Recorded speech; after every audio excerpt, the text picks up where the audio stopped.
Even further out, ordinary brick houses are hit by the blast like this. This is the effect on houses over an area of more than 50 square miles. Again, what is the effect of this massive power on the unprotected human body? The major injuries come from the secondary effects of blast, impact with flying debris and solid walls.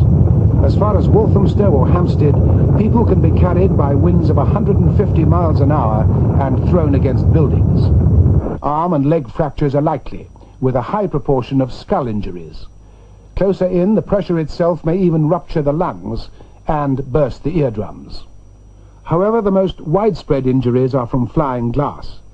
As the pressure wave sweeps outwards from St. Paul's, it shatters and bursts every window in the city, from the M4 services near Heathrow to Hornchurch in Essex, an area of 500 square miles. This is what flying glass can do to a pumpkin.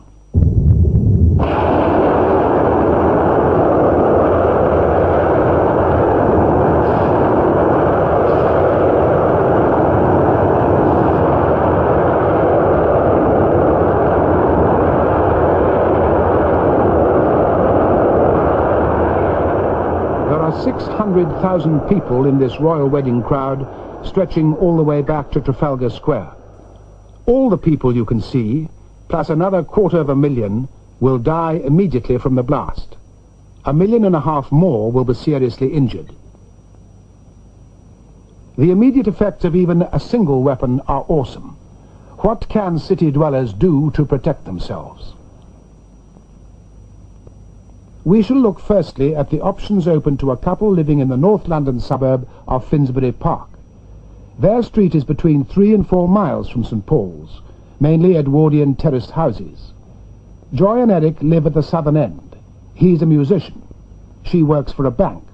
What could they do for protection? The Home Office published this pamphlet, Protect and Survive, in May 1980. Most of the booklet tells you how to shelter from the fallout that may follow an attack. There's little on how to deal with the immediate effects. However, there is advice on fire prevention. Newspapers and other combustibles should be thrown away. Buckets of water should be kept handy for putting out fires. And windows should be whitewashed to reflect the heat flash.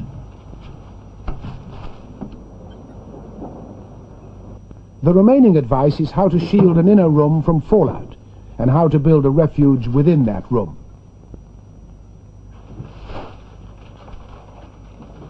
These preparations took all day. There was a problem in finding enough heavy materials for the necessary shielding. There was no advice on blast protection. How would they survive at 3¼ miles? As far as heat is concerned, quite well. Although the paint on the windows will burn, the whitewash keeps 80% of the heat out. There may be fires in unprotected houses nearby, but Joy and Eric should survive, at least for 17 seconds.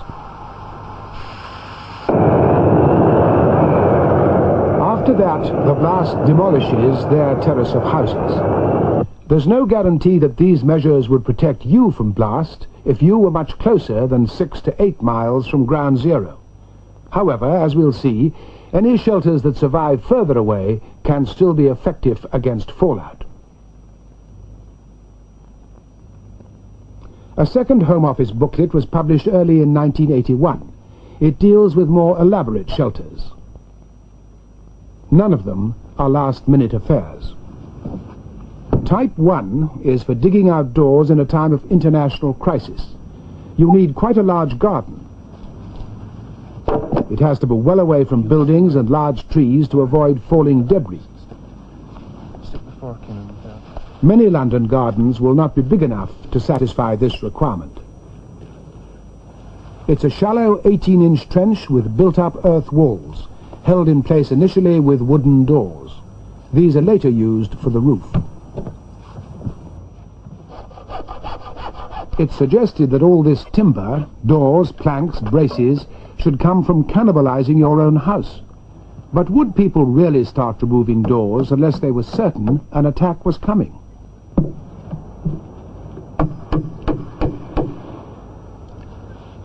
At the end of the first day's digging, the trench started to fill with water. By the following morning, this had happened. Bloody hell.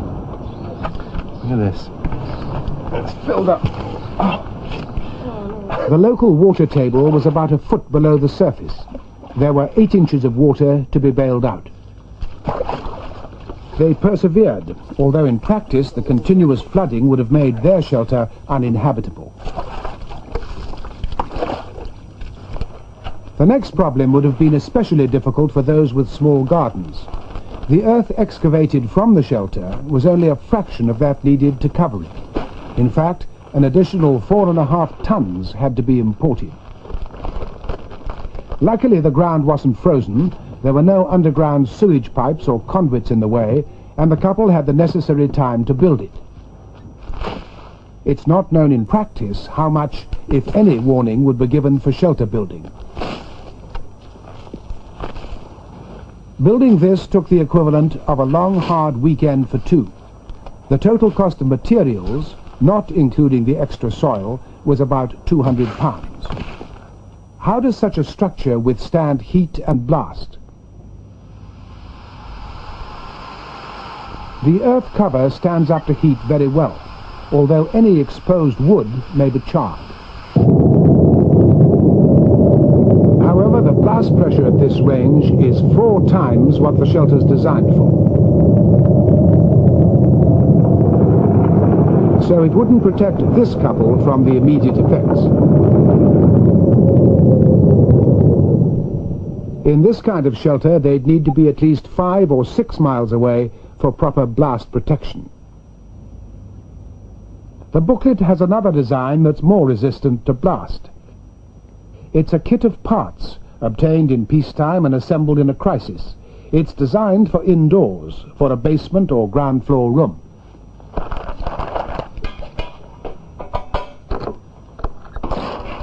When it's put together, it's very like the World War II Morrison shelter. The steel frame took several hours. Then the fallout shielding, layers of bricks. This took most of a day. Total cost, with bricks, £800 to £1,200. It's claimed that it will withstand a 2-story house collapsing on top of it. But although the shelter itself survives at 3 miles, it's right in the center of the fire zone. This is the area where almost everything that will burn is on fire, even after the blast. The fires burn up available oxygen. Inside your shelter, you might not only be roasted, but suffocated.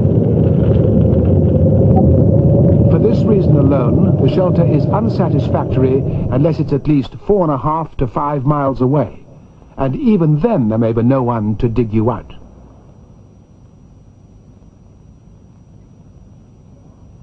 From here on, the options take increasing amounts of time and money. There are now about 30 firms who will sell and install for you a purpose-built nuclear shelter in any combination of steel, fiberglass and concrete. The amount you pay depends on size, sophistication and level of comfort. Most are between £8,000 and £20,000. Even with a second mortgage or cost sharing, they're probably beyond the range of all but a fraction of the population. This one is typical. It's a buried steel tube and costs about £10,000. Inside it's about 15 feet long and there's space for 5 to 7 people to live in moderate comfort, supported by an air filtration system. This is pumped by a hand crank. There's ample storage space and running water from a self-contained tank. A lavatory flushes the waste into an underground pit. The blast proofing in most shelters will withstand 1 to 3 atmospheres of overpressure. Here it's 3 atmospheres.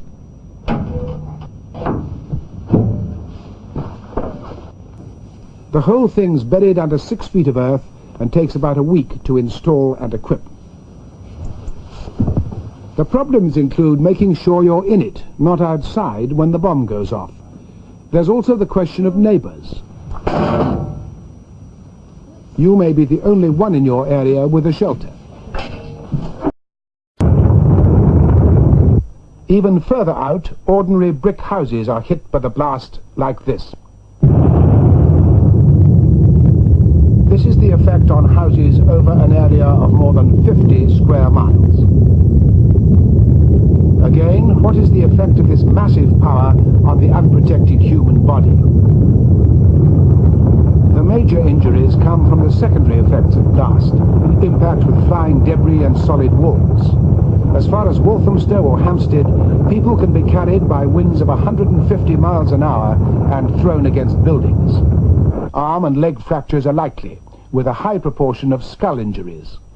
Closer in, the pressure itself may even rupture the lungs and burst the eardrums. However, the most widespread injuries are from flying glass.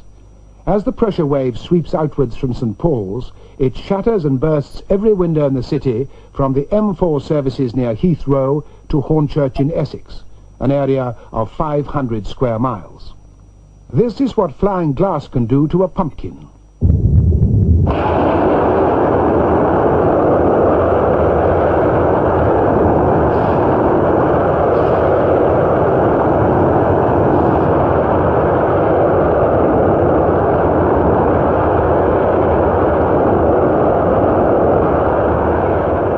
There are 600,000 people in this royal wedding crowd, stretching all the way back to Trafalgar Square.